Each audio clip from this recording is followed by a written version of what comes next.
NANI?!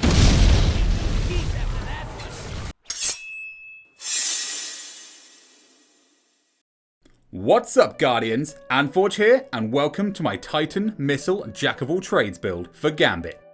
First off, the main exotic you are going to need for this build is an insurmountable Skullfort helmet with an arc affinity. If you have this exotic on a different affinity, you can change this using an upgrade module, legendary shards, and some glimmer. Skullfort is a world drop, so keep having fun until it drops and make sure to check with Xur every week. The exotic perk for Skullfort is this. Kills with arc melee abilities trigger health regeneration and restore melee energy. We're looking at this build as a jack of all trades, using this exotic to get our super extremely quickly and use that for every situation. For this build, we are going to be using the middle tree arc subclass. The subclass ability Impact Conversion gives us extra super energy when we hit enemies with Ballistic Slam, and the effect Inertia Override then kicks in, giving us extra weapon damage. These effects, when combined with the equipped mods, charge our super as fast as possible, giving us more value on the field. Our main goal here when it comes to mods is to get as high a strength stat as possible. The higher your strength stat, the quicker your melee cooldown. This may seem obsolete with an exotic that charges your melee instantly, but just hear me out. On our helm, we have strength plus 10 and 2 copies of Hands On. This is the bread and butter mod of our build, as it gives us extra super energy on melee kills. So getting these kills is integral to the momentum of the build, and we want to be prepared for when we miss an enemy and lose that momentum. That's why we're focusing on getting a high strength stat. We don't want to be waiting a full minute to get our melee back. Moving on to the gauntlets, we have strength plus 10, submachine gun loader, and radiant light, which is also going to give us an extra plus 20 strength because we have another arc mod equipped on our legs. On the chest, we have strength plus 10, 2 copies of rocket launcher reserves, and shield break charge. On the legs, we have strength plus 5, rocket launcher scavenger, and striking light.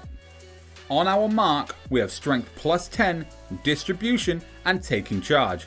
Distribution helps with our cooldowns, and taking charge makes us charge with light, which when combined with striking light on our legs, creates power orbs for our allies with melee kills, so they don't feel left behind with their supers. For our weapons, we have friction fire with the roles subsistence and wellspring. However, any kinetic weapon that has wellspring is a good fit, as it recharges all of your abilities by a small amount with every kill. The mod for this is Major Spec to help deal with yellow bars. For our energy slot, we're using the Adored Sniper Rifle with triple tap and Vorpal weapon. This can help deal with blockers, invaders, and invading. We'll give this boss spec. Finally, for our power weapon, we have gone for the Truth Exotic Rocket Launcher. The Truth comes with the exotic perk Prototype True Seeker. This weapon's rockets have tracking, lock onto targets when aiming down sights. Simply point, shoot, and forget about it. So long as there isn't anything in the way, this will kill an enemy guardian. If you don't have the Truth yet, you can grab this from the exotic archive.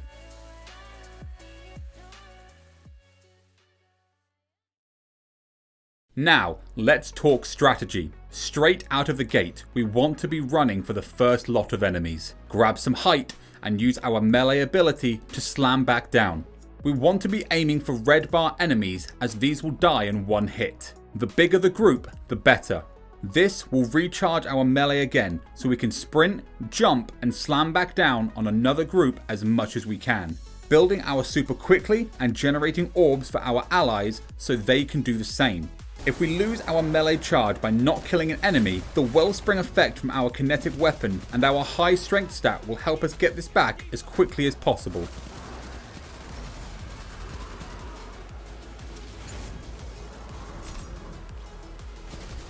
After the first wave or two of enemies, we'll probably now have our super. From here we can, depending on the situation, engage in multiple tactics.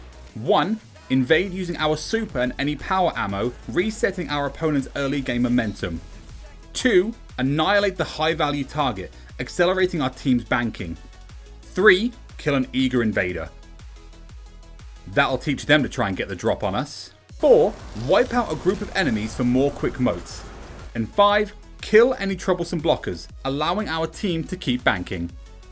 The same options hold true every time we get our super, with varying degrees of value as we get further into the round. It might be more valuable to clear blockers or eliminate adds to catch up with the enemy team if they're ahead. Or if your team has just banked a bunch of motes, being a distraction to the enemy while your fresh blockers drain their bank.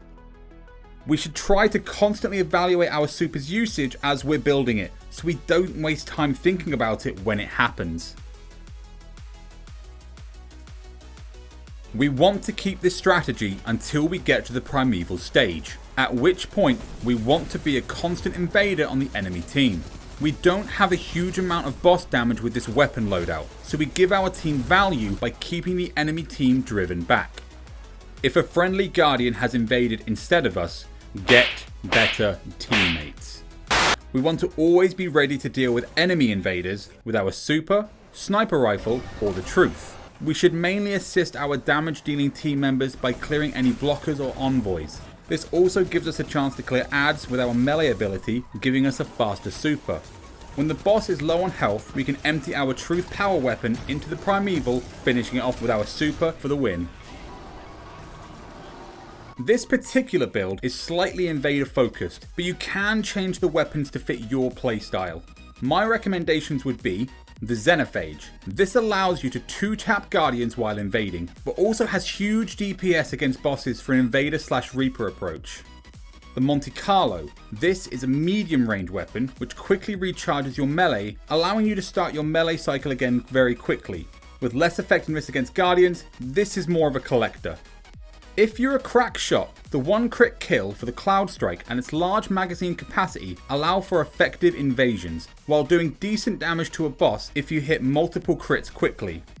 Malfeasance. For a sentry focus, the Malfeasance does extra damage to the Taken, making it a great weapon for getting rid of blockers quickly without having to switch to your energy weapon. And if you can get 5 shots on an invader, they will die regardless of range.